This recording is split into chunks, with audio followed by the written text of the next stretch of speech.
Bienvenue pour ce moment d'échange. Sensibilisation autour des produits cosmétiques naturels, le service qualité de vie de Niederbronn-les-Bains donne la parole à Marion Bruand, docteur en pharmacie. À l'initiative d'une entreprise locale qui fabrique des produits 100% naturels de manière artisanale, Marion partage son savoir-faire avec les Niederbronnoises. J'aimerais amener les personnes à consommer un peu mieux, les amener à une consommation responsable. Et je trouve qu'on n'est pas assez sensibilisés. En tout cas, les gens sont un peu perdus avec tous les labels, tout ce qu'on dit autour des cosmétiques naturels.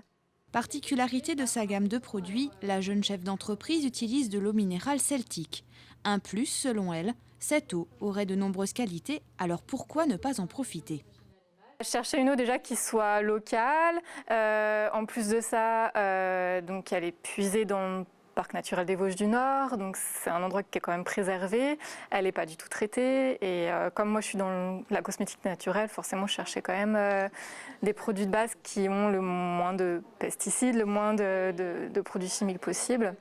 Et la dernière raison, c'est qu'elle est très faiblement minéralisée et ça c'est parfait en fait pour faire les cosmétiques parce que en cosmétique naturelle, les crèmes, tout ça peuvent être très vite déstabilisées par des minéraux, ce genre de choses, donc elle est parfaite.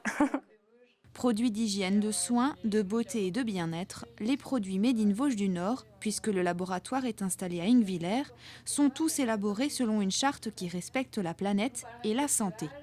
L'entreprise a ouvert ses portes il y a un peu plus d'1 an et de nombreux partenaires et distributeurs se laissent régulièrement séduire par ces produits 100% naturels. Gageons que les Niederbronnoises et Niederbronnois se laisseront également bientôt tenter. Lorsqu'on arrive à Dambar, les Highland Cattle nous accueillent. La commune a été l'une des premières à introduire l'animal dans le paysage nord-alsacien pour entretenir les fonds de vallée.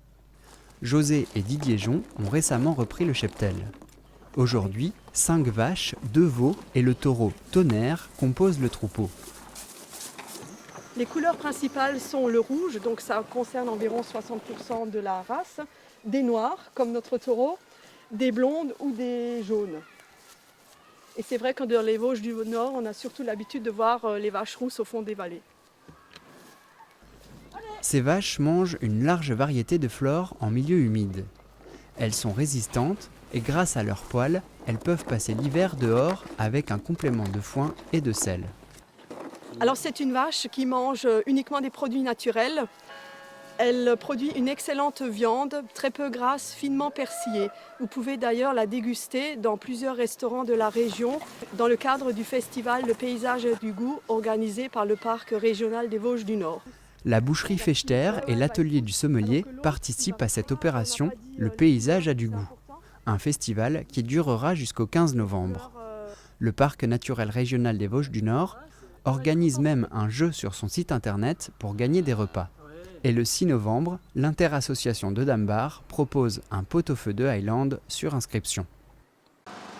Dans son camion, aux couleurs des îles, Mylène concocte des spécialités martiniquaises. Depuis plus d'1 an, elle sillonne l'Alsace. Tous les mardis soirs, elle est à Reichshofen. La cuisine créole regorge de saveurs qui nous sont plus ou moins connues. Quand on entend parler de la Martinique, en général, ce sont plutôt les acras qui reviennent, acras de morue, acras de crevettes, le boudin antillais éventuellement. Le punch, parce que voilà, on me demande souvent est-ce qu'il y a des petits punchs, voilà. Sinon, il y a aussi, on fait aussi des plats du jour, donc on a les gratins d'igname, gratins de Christophine, colombo de poulet, du poisson court-bouillon éventuellement, et un panel de desserts pour ceux qui connaissent, sorbet, antillais, coco, passion, cacahuètes, etc. Mylène prépare les acras, les plats du jour et même le pain elle-même. Faire de nouveaux adeptes n'est pas facile, car beaucoup ne connaissent pas le colombo de poulet ou encore le dombré de crevettes. Alors là, vous avez avant vitrine, là vous avez les acras de crevettes à votre gauche et sur votre droite les acras de morue. Vous voulez goûter pour faire votre choix? Ouais.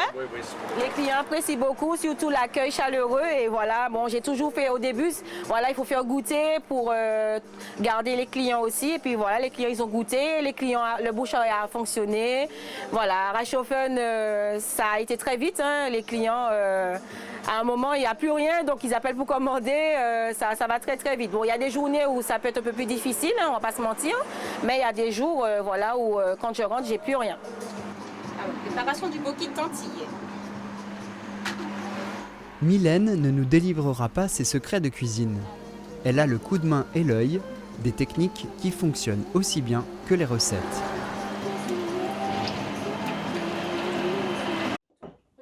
Un loisir qui est devenu une passion jusqu'à créer sa propre entreprise, la poterie fait partie intégrante de la vie de Céline Munch.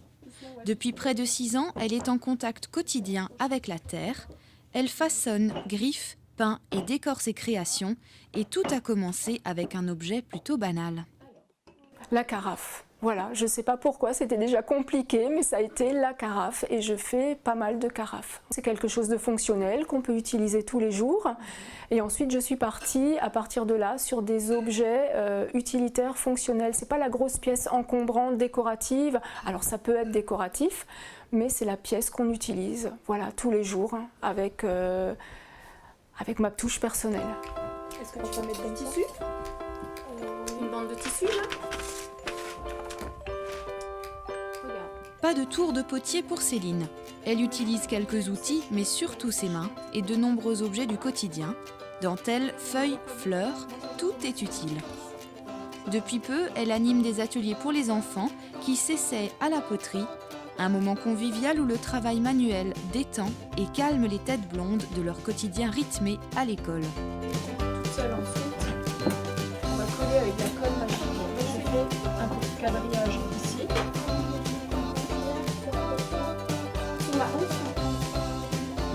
Je roule bien, je roule là, et cette fois, j'appuie.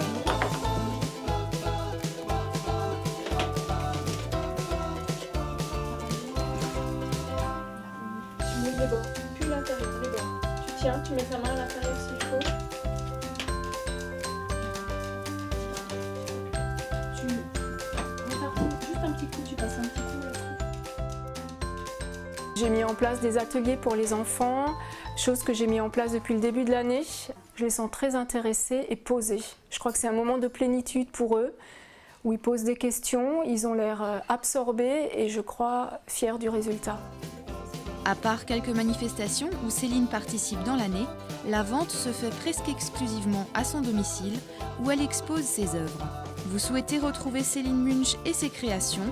Rendez-vous sur les marchés de Noël de Reichshofen le 27 novembre et les 10 et 11 décembre à Niederbronn-les-Bains.